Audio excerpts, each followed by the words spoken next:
The woman sprayed a blue liquid into the air and clapped twice. Suddenly, a blue blood vessel appeared. She then injected the liquid into the vessel and it quickly flowed through. In no time, a heart took shape, pumping blood that spread across the entire body, outlining a human form. Organs gradually formed under the drug's effect. But just then, alarms blared. The life readings dropped rapidly, and the heart stopped beating. The lab team quickly used a defibrillator. After 3 shocks, the heart finally restarted. As skin and hair grew back, a gorilla appeared before everyone. The animal invisibility experiment was a success. It turned out that their serum could make animals invisible, only visible under thermal imaging. The only way to restore them was to inject the visibility serum. At that moment, a man had a bold idea. He wanted to test the serum on himself. He put on a robe and eagerly laid down on the operating table.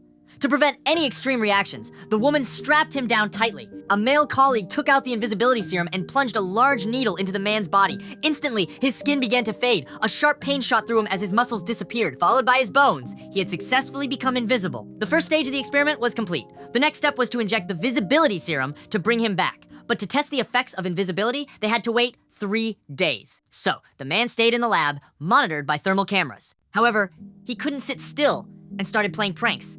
Late at night, a female colleague dozed off in a chair. The door to the monitoring room creaked open.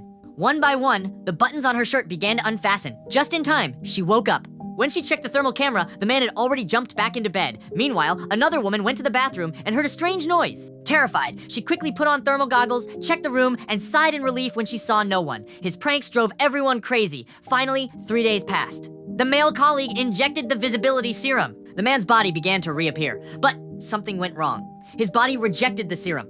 The pain was unbearable, and the experiment failed. He became invisible again. The team created a rubber skin suit for him and told him to stay in the lab until they developed a new cure. But after experiencing the thrill of invisibility, the man refused to be locked up. He snuck back home. Coincidentally, a beautiful woman across the street was undressing, but just as things got interesting, she pulled the curtains shut, leaving the man frustrated. Looking at his transparent hands, he suddenly had another bold idea.